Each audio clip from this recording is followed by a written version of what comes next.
Bismillahirrahmanirrahim. Assalamualaikum warahmatullahi wabarakatuh. Halo Sobat Bepeta, bahas pelajaran kita. Di video kali ini kita akan membahas tentang teori pembelajaran lagi, tapi kali ini kita akan membahas tentang teori operan conditioning atau pengkondisian operan. Bersama saya Hamim Fauzi, mahasiswa bimbingan dan konseling Islam UINSI Samarinda semester 4. Mari kita bahas. Operan conditioning atau pengkondisian operan adalah sebuah metode pembelajaran yang digunakan untuk memberikan reinforcement atau penguatan dan juga punishment atau hukuman terhadap suatu perilaku dari individu. Jadi, teori ini dikembangkan oleh seorang psikolog bernama B.F. Skinner. Nah, beliau menggunakan metode ini untuk melatih teori-teori dari operan conditioning untuk bisa mengubah karakter dan sikap perilaku seseorang. Nah, jadi beliau memiliki teori ini untuk bisa mencari tahu bagaimana seseorang itu bisa diubah perilakunya dengan cara-cara ya tadi, dengan penguatan, punishment atau hukuman, punishment.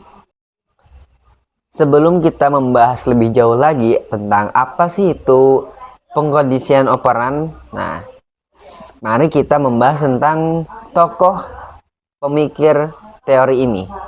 Jadi teori ini dikembangkan oleh tokoh bernama B.F. Skinner atau Bruce Frederick Skinner yang merupakan seorang psikolog behaviorisme asal Amerika yang menjelaskan bahwa perilaku seseorang itu terbentuk oleh sebuah reward atau reinforcement atau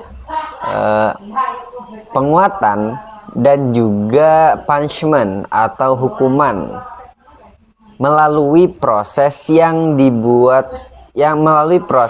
kita sebut tadi operan conditioning.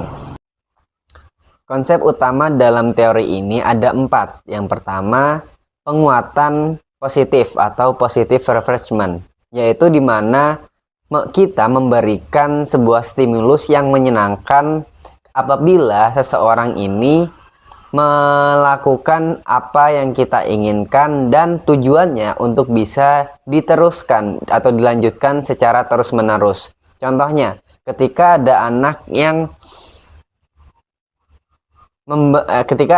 yang selesai mengerjakan tugasnya, maka dia akan diberikan es krim. Jadi tujuannya ini adalah untuk bisa menyenangkan anak dan memberikan pemahaman kepada anak bahwa ketika dia mengerjakan tugas, dia akan memperoleh sesuatu dari orang tuanya. Misal, yang kedua ada penguatan negatif atau negative reinforcement, yaitu menghilangkan stimulus yang tidak menyenangkan setelah melihat apa yang diinginkan itu muncul. Contohnya, ketika anak mulai mengerjakan tugas tanpa disuruh, maka untuk menyuruh tadi itu nggak usah lagi karena anak sudah melakukan apa yang kita inginkan tanpa harus kita tegur. Jadi kalau kita merasa teguran itu tidak membantu dan ketika di satu momen anak itu ingin mengerjakan tugas tanpa perlu untuk ditegur, maka hal itu harus dipertahankan karena anak akan merasa senang ketika tanpa ditegur dia sudah mengerjakannya. Kemudian ketiga ada pemberian hukuman positif atau positive punishment, yaitu memberikan stimulus yang tidak menyenangkan apabila perilaku yang kita inginkan tidak terwujud atau tidak terjadi, tidak muncul pada anak. Jadi misalkan anak tidak mengerjakan tugas, tadi kita memberikan hukuman, entah itu mengepel lantai atau bersih-bersih rumah, yang harapannya tadi anak akan berpikir bahwa ketika dia mengerjakan tugas dia tidak akan mendapatkan hukuman tadi. Jadi adanya hukuman positif tadi atau positive punishment untuk bisa memberikan pemahaman kepada anak bahwa kalau dia nggak ngerjain tugas, dia akan mendapatkan hukuman.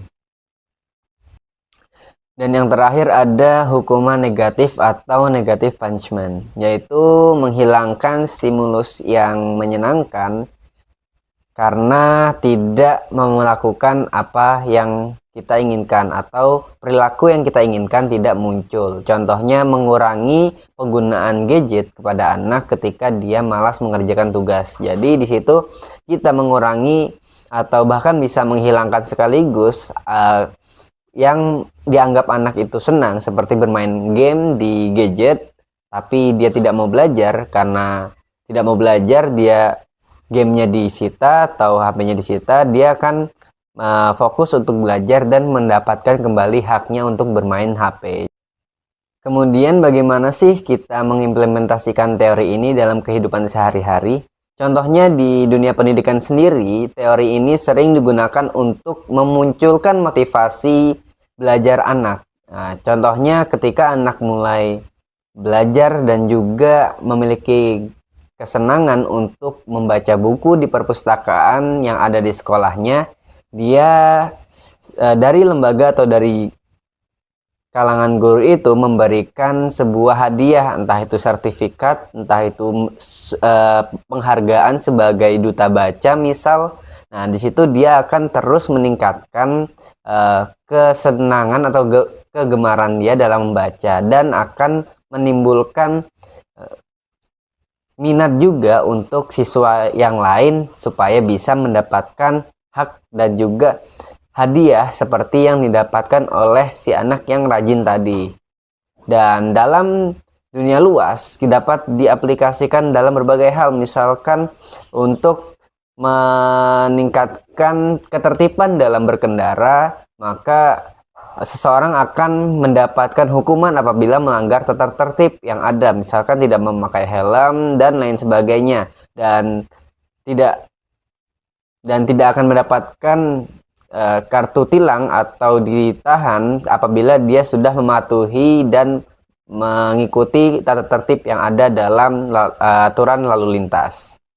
Kelebihan selanjutnya dari teori ini adalah teruji secara eksperimen dan juga penelitian. Jadi dari penelitian yang ada terkait dengan teori ini dapat memiliki persentase berhasil yang cukup tinggi dan juga dengan mudah diaplikasikan, sehingga teori ini sering sekali digunakan oleh berbagai macam persoalan dan juga oleh berbagai lembaga yang ada.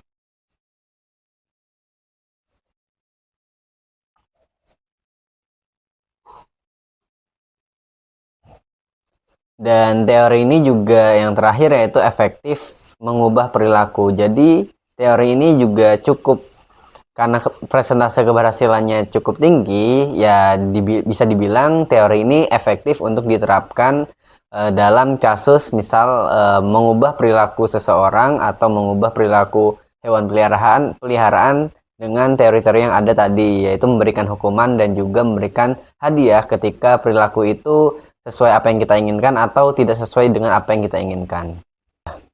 Untuk kekurangan itu sendiri dari teori ini ada yang pertama, mengabaikan proses mental. Jadi teori ini hanya berfokus kepada perilaku tanpa mengaitkannya dengan kondisi seseorang, baik dari mental dan juga perasaannya. Jadi yang dipikirkan hanya bagaimana secara nggak langsung seseorang itu berubah karena adanya hadiah dan juga hukuman, tanpa ada kajian lebih dalam bahwa hukuman itu mengakibatkan perasaan yang seperti apa, dan hadiah atau given tadi memberikan efek atau perasaan seperti apa yang dialami oleh orang tadi, oleh yang dituju. Kemudian teori ini sangat bergantung pada reward atau hukuman. Jadi kekurangan dari teori ini lebih ke terlalu mengandalkan hukuman dan juga reward. Jadi ketika sudah mendapatkan reward, anak akan melakukan sesuatu ya tujuannya untuk mendapatkan reward, dan anak akan menghindari sesuatu tujuannya untuk tidak mendapatkan hukuman. Jadi dia melakukan sesuatu bukan atas keinginan dan kesadaran diri, tetapi karena adanya hukuman atau bahkan karena adanya hadiah yang dia inginkan. Dan yang terakhir, teori ini juga terlalu mekanistik, yaitu teori ini menganggap manusia adalah mesin, menganggap manusia sebagai hewan, karena kebanyakan contoh yang digunakan adalah penelitian terhadap hewan dan kemudian manusia secara nggak langsung disamakan dengan hewan, seperti itu.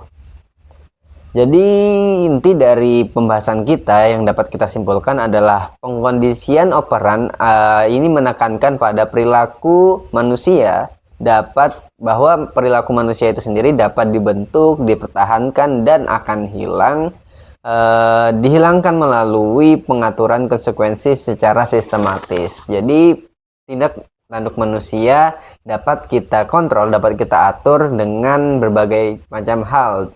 Salah satunya adalah memberikan penguatan positif dan juga memberikan hukuman negatif atau hukuman positif, yaitu dengan punishment atau refreshment.